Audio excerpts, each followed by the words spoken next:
My guest today is Ben Howarth. Ben is a financial advisor and financial service executive with Barnum Financial Group. He helps his clients along with his team define what they want, determine where they are in their relation to their goals, and provides a strategy to help clients achieve these goals. He has worked in the industry for many years, and I know his story will be sure to inspire and provide insights into what it takes to be a great advocate for your clients. I'm Paul Blanco, and this is Small Steps, Big Wins.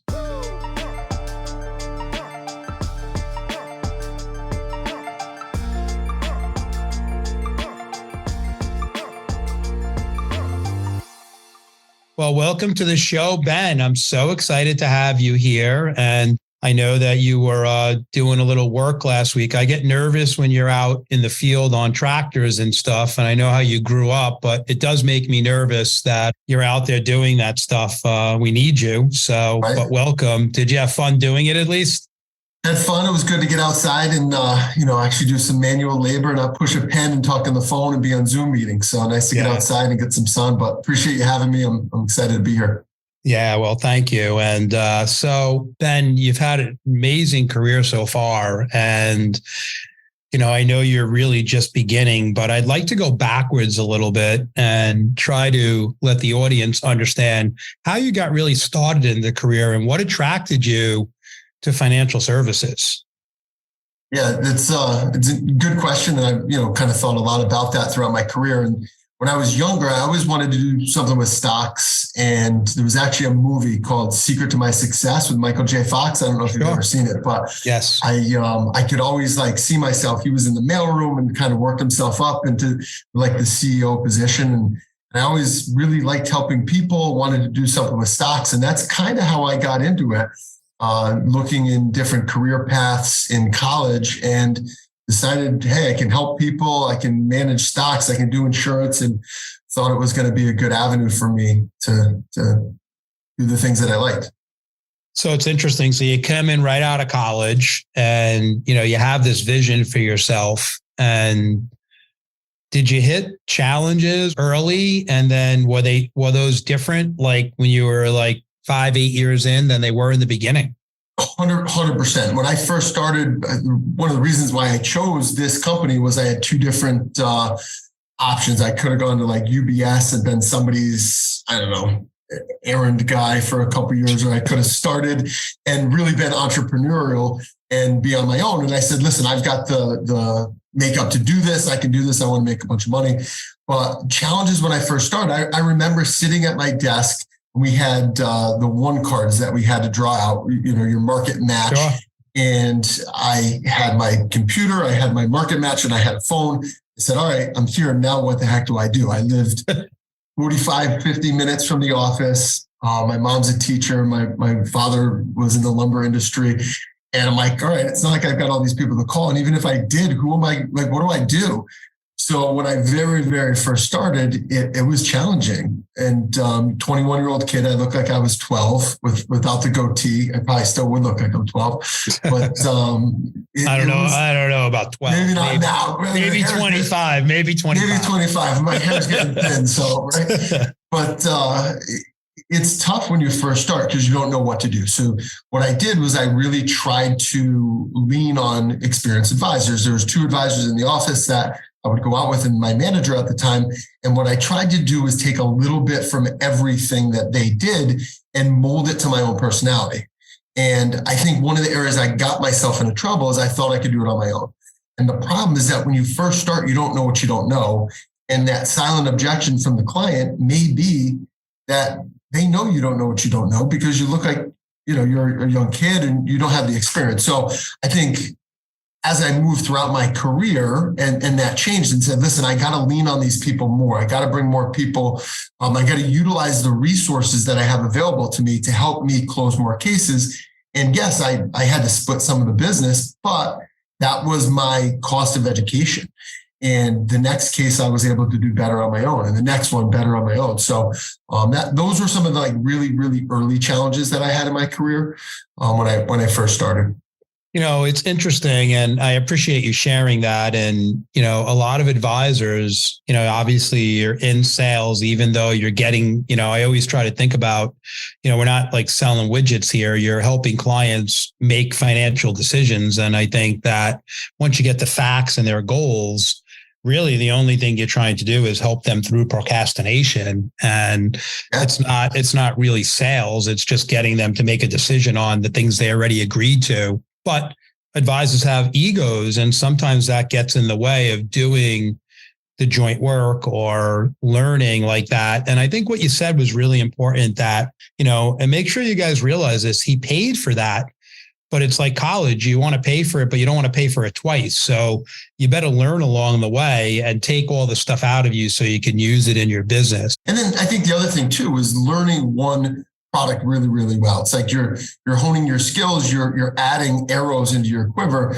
And I really tried to learn life insurance so well when I first started. Then I said, I'm going to learn the variable life insurance better. And then I'm going to learn annuities, and then I'm going to learn this and then learn that. So I tried to take a product at a time and really become an expert at that particular thing and know as much as I could about it. I would read, I would listen, and go to meetings with the wholesalers and just pick their brain and try to learn and just be a sponge. I think you can learn from everybody. And I think one of the other things is that you don't know what you're going to run into when you sit down with new people. We used to have these little XO5 cards. So there were like Inforce clients that had like a life insurance policy. And I would drive all over the place and meet with these clients. It was way before Zoom. And you'd ask questions and learn.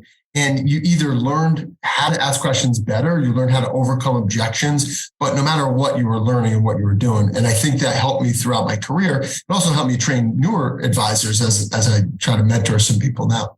Well, it's awesome, Ben. And there's a stat now that's pretty, it's kind of sad when you think about our industry, right? Our goal is to help people retire, right? And be able to not outlive their money. And then where you just went was to protect themselves if something happens on all the different products on that. So on the insurance side, as of today, in 2011, 37% of Americans didn't have life insurance. Today, it's 50%.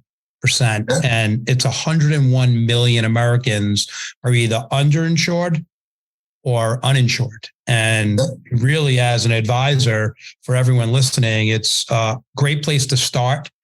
Don't ever forget that and keep building on that, because we're really needed more than ever out there on that message. So I appreciate you sharing that. Going one thing on that too is, they talk about where the industry's going and those types of things with regards to robo-advisors. You can do this online. But the robo-advisor isn't going to say to you, well, listen, you've got $250,000 of insurance. And if you pass away and your wife now can't work the overtime, or your husband can't work the overtime, you've got more daycare. Like computer system isn't talking to you about that. So I think we're always going to be needed to educate people and say, well, did you think about this?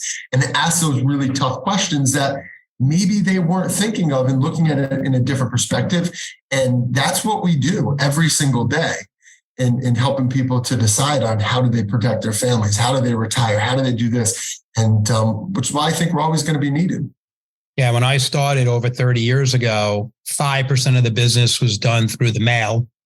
Today, only 6% is done digitally, right? So all the money is being invested there, but it's not what you said. The answer is digitally enabled, advisor assisted, and using the technology like you've referred to, Zoom, or how everything's become digital.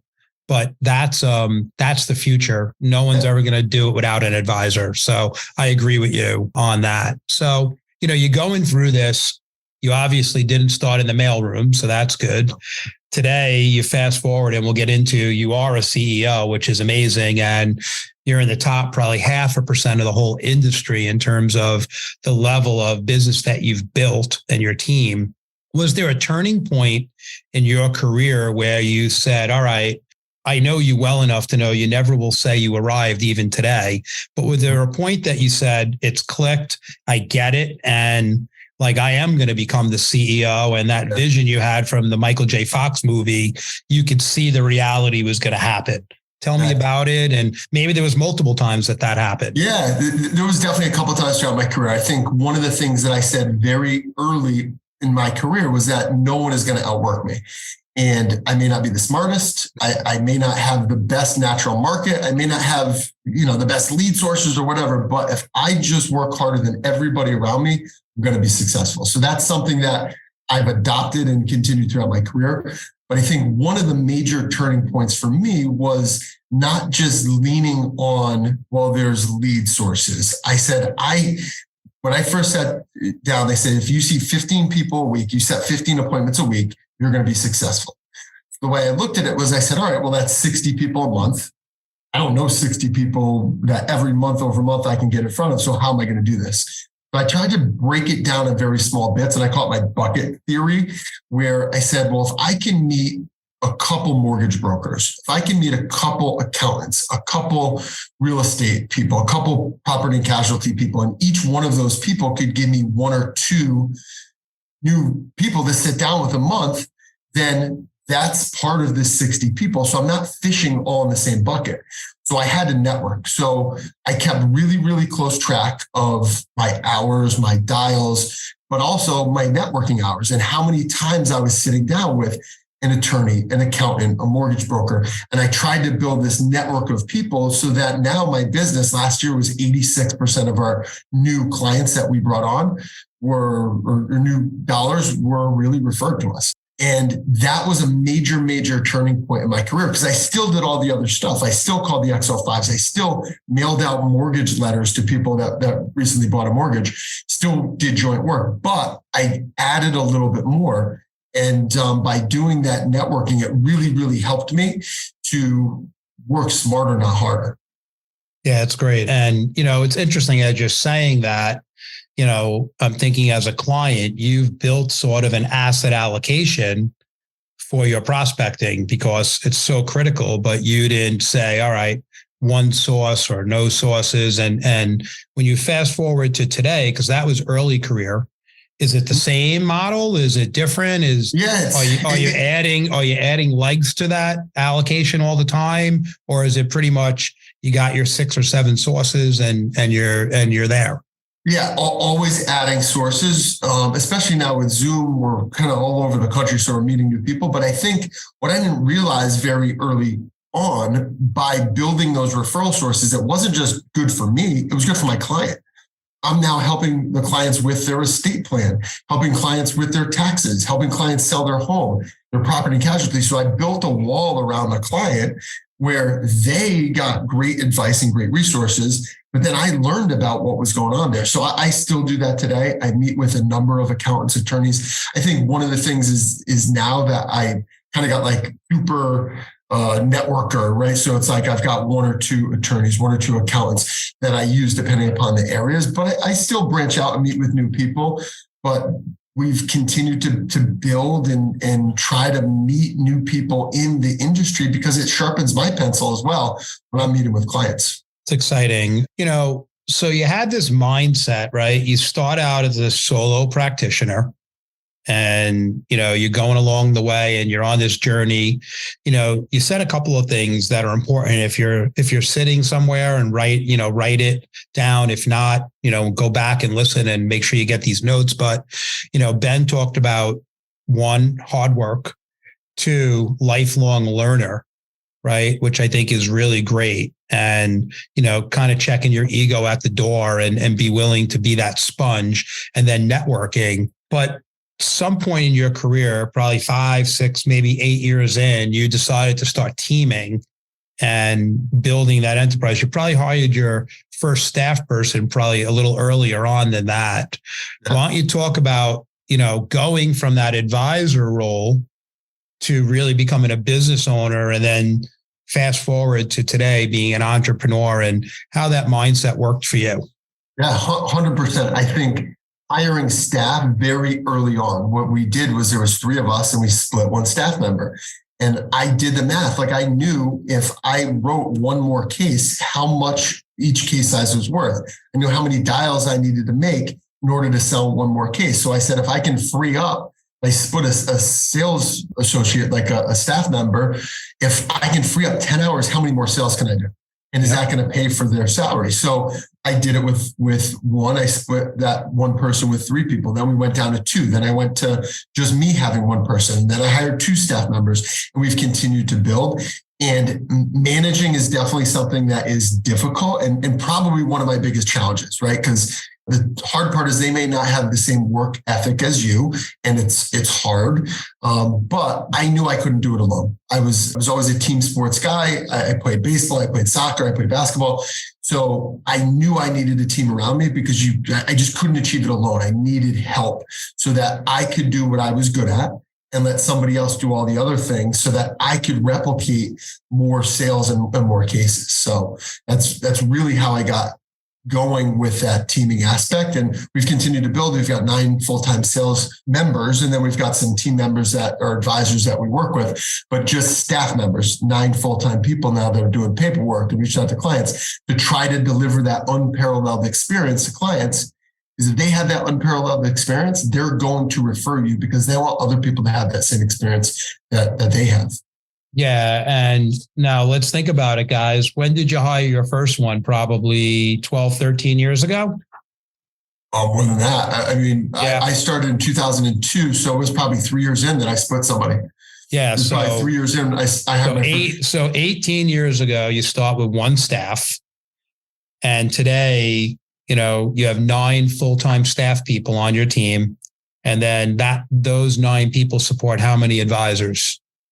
There's probably 5 or 6 of us. We just hired a new one, 6 that we're working with, 2 that are partnered like a law practice. The other ones we're teaming with, but they're doing all different aspects of the business and letting me see more people. I mean, think of it this way. If your average case size is $1,000, if that staff member that you're paying could free up enough time for you to write one more case, right? That $1,000 pays for that staff member. So you can't hire the staff member and then go out on the golf course and hang out. It's not to replace you, it's to replicate you. So you can do the things that you're good at. But every time we've hired more staff, we've gone way up in production. So I don't know why I just don't take over the whole Rhode Island area and just keep hiring staff. And then it's hard. It's challenging to manage, but it's definitely worth it. If you're thinking about hiring a staff member, and we've talked about this before, if you think you need them, you're probably too late. You should have hired them already. No doubt. And I remember, in the early part of my career, teaching advisors, you're spending $60,000, you're tax deducting it. It frees up 1 case, and you were one of the people that really took advantage of that, and now you're building an enterprise, and sky's the limit for what you can do. And I think you have the right attitude because you made the shift from the business owner to the entrepreneur. So let's stay on that for a little bit. So, as I said earlier, you're definitely ramping up and you're just getting started in your career. I mean, as an advisor, it's not like we're out digging ditches. We're learning and getting better every single day. So there's really your body doesn't give in as long as you keep working with your mind properly and you're careful on the tractor, right? So as you do that, you're this entrepreneur now. What is the, if we fast forward and I was to bring you back in 10 years, what would you say? What's your vision for you and your team, and where is it going? Yeah, I think one of the things that I would like to do long-term in my career is to mentor and have the people underneath me do as well as I'm doing, and then eventually get to the point where I have better balance. I think one of the things I've always struggled with in my career is that balance, that life-work balance. It's never going to be equal, but I would like to maybe work less hours, but still see and make a meaningful impact on people's lives, and utilize technology in a better way, so that I can see maybe more top-tier clients with more assets, but my team is going to deliver that same experience to some of the other clients that maybe are going to benefit from being with them more because they're going to get more attention. So I think long-term, if I look 10 years from now, maybe I'm not working as many hours, but I'm still working with the right clients, and helping people. I won an award. It was a little while ago because I'm over 40 now, but it was 40 under 40. And they asked me, what do I want my legacy to be? And you look back at your career, and it took a while to think about it. And I said, if I think about the people throughout my lifetime that I've been able to have an impact on, the colleges that were paid for, the weddings that were paid for, the retirements we've helped plan, unfortunately, the death claims that we've paid. We've had a number of clients throughout my 22, 23-year career that have passed away, and we're delivering a check that's now their kids can still go to college, or their wife's going to still have the right retirement, or the husband's able to stay in the home, even though the wife who was the banker passed away. Those are things that you've impacted people's lives. And I think about the spheres of impact, and it's a huge ripple effect. Yeah. And as you're listening here, guys, is when you get what Ben just said, all the stuff that we talked about, the business owner, the entrepreneur, lifelong learning, until you understand what he just said, the impact you're going to make. That's the thing. It's interesting, Ben. I know you teach in the corporate ed Plan Smart program. And I said this to someone the other day, one of your peers. I said, think about this. Those are all the people that are working with you, all the clients you just talked about. How about all the people that you've taught over the years that took your advice, maybe didn't go with you because they had someone, or their parents had someone, or their friend, and they're using your advice. So your legacy is all over the place. And now having you being national, is a huge deal. So let's go on the national thing for a minute in technology. So I know that you and your team has embraced technology on a day-to-day basis, like CRM system, like Zoom, and it's helped you with scaling. And before you answer, 3 years ago, you were fighting for that goal that you had of seeing 15, maybe even you were seeing 20, but you were driving and they were coming into the office. But fast forward today, due to using Zoom and some other technologies, how many people will you see individually yourself on a weekly basis now? Oh, yeah. Technology has absolutely changed our life. And, we were seeing a lot of people, but I was driving all over the place. Clients were coming into me. But I probably see 30 people a week. I would say at least 30 people a week. And on Monday through Friday, I won't work Saturdays anymore. Early in my career, Saturdays was not optional. Yeah. I had to work Saturdays, but I'm now Monday through Friday. And Zoom has made a massive impact. Salesforce, and utilizing it the right way to make sure that you are touching people when you need to touch them, and reaching out for anniversaries and reviews. I had a new client that was referred to me last night who sat down with me and he said, my advisor's doing a decent job with the investments, but he never reaches out to me. And it's not the investments, it's that they don't reach out and I never see them. And I don't feel like I'm important to them anymore. Well, if you utilize technology, you can set it up to have intentional touches to talk to your clients on a regular basis and deliver an unparalleled experience. But you got to use the technology. You can't just do it on yourself and just put it on a calendar anymore. It doesn't work that way. You've got to leverage the technology to see more people. And it's just efficient. You're back to back seeing people. It's great. It's changed our entire practice over the last 3 years, Zoom. You think about, I live in Connecticut. I've got offices in Rhode Island and Connecticut. That was our pond, right? There, maybe a little bit of Massachusetts, but now the world is our pond. Every single person in the world is our prospect. So it's just opened up a lot of opportunity for us. Yeah, which is amazing. And I think from a client standpoint, I think that they prefer it because, especially I remember when my mother would have someone come over, she'd have to clean up the kitchen, make sure it's right, put on the coffee. It's Zoom now, right? And when you hang up, you hang up. You don't have to walk them out. And it's so much more efficient with sharing documents and all that. And, you have to, and guys, don't take it lightly. Ben is creating the similar experience on Zoom as he is in person. So you have to get really good and be technical and not just say, I'm on Zoom now.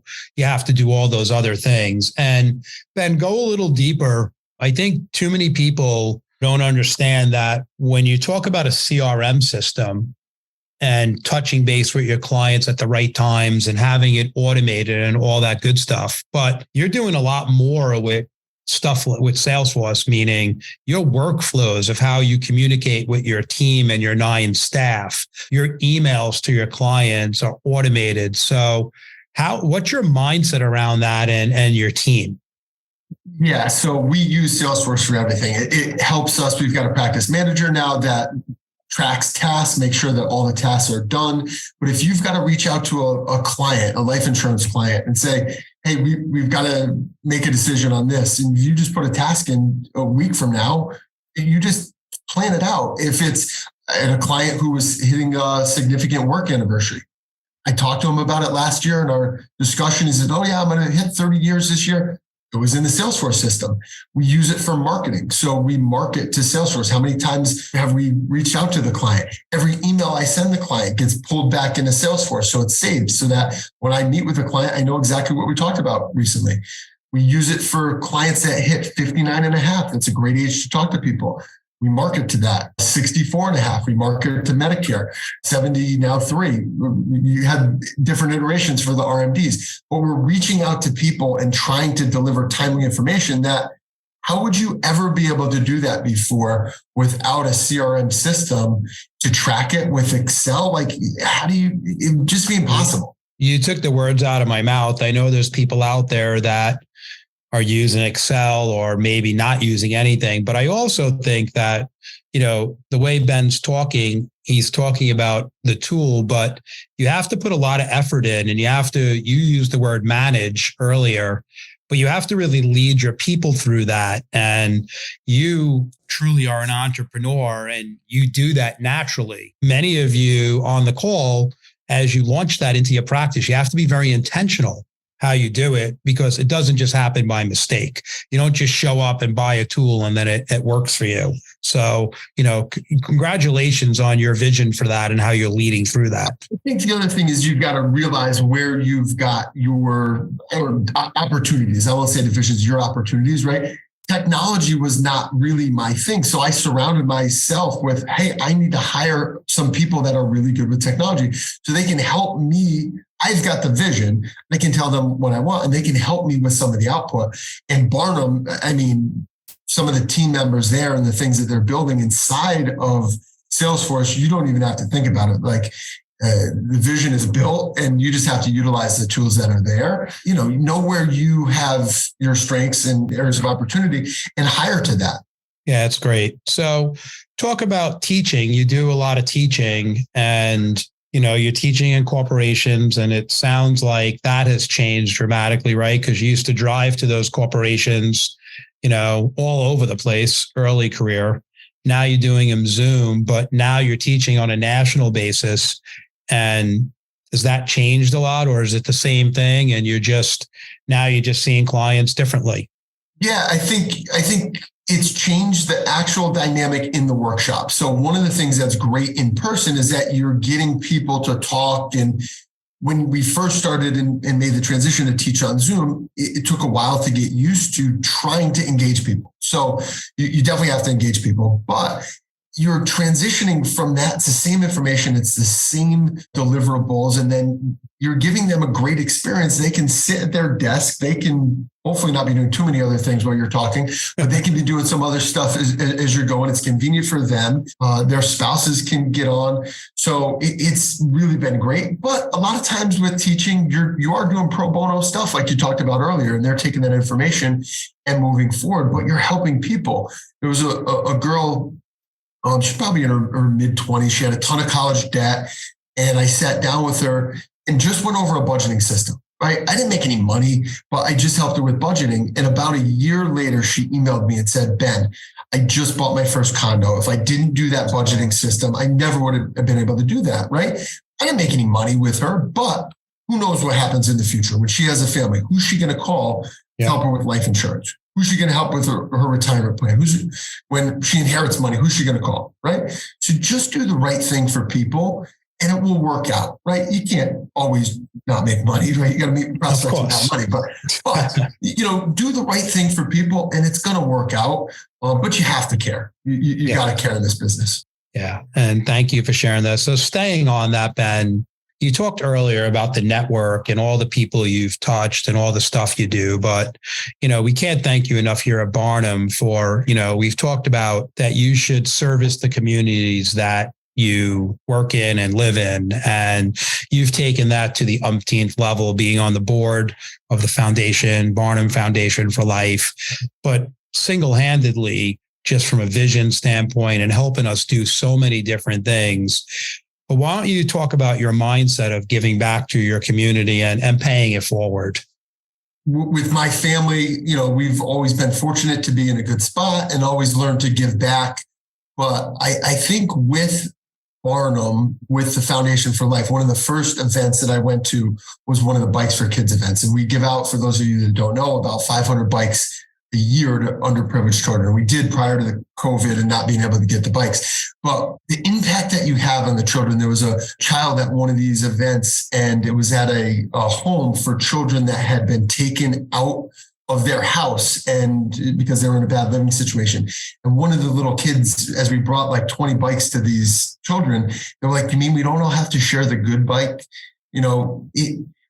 Giving back, I've been fortunate in my life. It feels great to be able to give back and make an impact on other people because we are fortunate, right? We work hard, but we make a good living.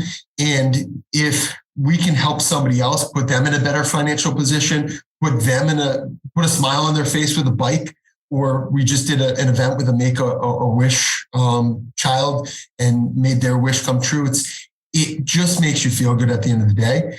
And it's a hard business, right? You're working your tail off every single day. You got a lot of things. You got a lot of stress. The stock market being down last year or during COVID, right? It's a stressful job.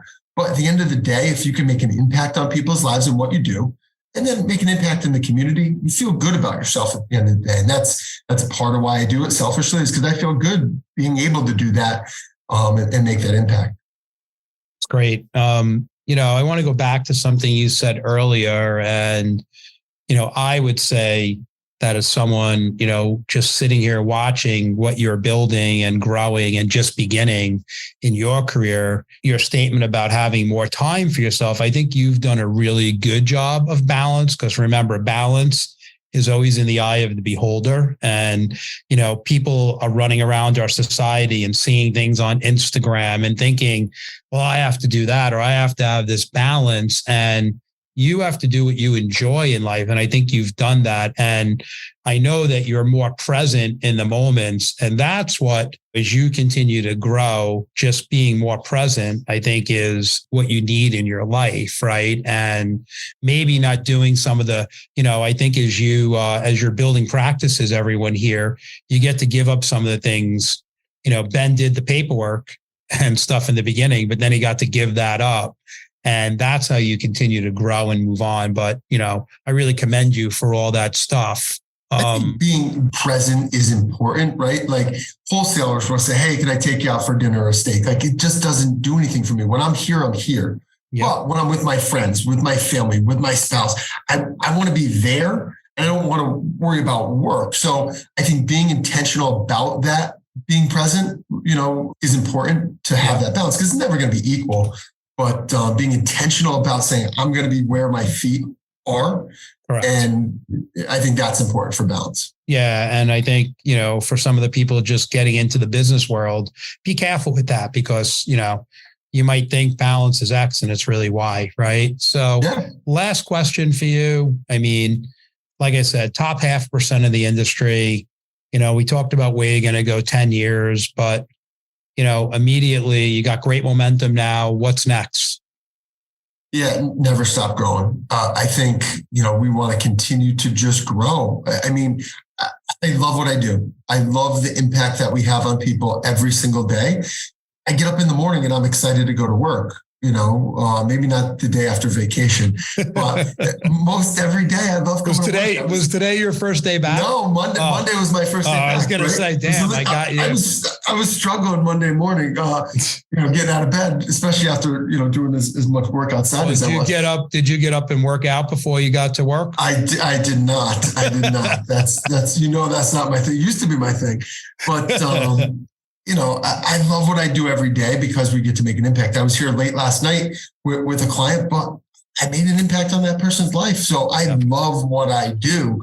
And I think that shows. But if I can just continue to do that and see people and the people that we're coaching, advisors, the impact they're going to make, well, that's a direct reflection on the impact that I made on them, who they got to help. So I think 100%. Thinking more about that impact. Yeah, it's awesome, Ben. And listen, everyone, as you know, the name of the show is Small Steps, Big Wins. If you look at, we just took a quick journey through Ben's career, but if you look at, he took very small intentional steps and he won big and he's continuing to win big, and his clients are winning big because he was okay being uncomfortable. So Ben Howarth, I can't thank you enough for being on the show and sharing with everyone the things that you've done to make you successful. And I'll definitely bring you back because there's many areas that I'd love to dig in with you on to continue to impact. This is another way where you're going to impact so many advisors out there and entrepreneurs that now will go and impact their clients. So thank you again for that. I appreciate being here. You got it. So Ben Howarth, guys, everybody enjoy the rest of your day and make sure you keep listening to Small Steps, Big Wins. Take care, guys. Thank you for listening to Small Steps, Big Wins. Please rate, review, and subscribe on Apple Podcasts, Spotify, or wherever you listen to your podcasts. Every bit helps. You can also follow us on Instagram at Small Steps, Big Wins. All opinions expressed by the program participants are solely their current opinions and do not reflect the opinions their respective parent companies or affiliates or the companies with which the program participants are affiliated. Investments or strategies mentioned in this program may not be suitable for you, and you should make your own independent decision regarding them. This material does not take into account your particular investment objectives, financial situation, or needs, and is not intended as recommendations appropriate for you. You should strongly consider seeking advice from your own investment advisor.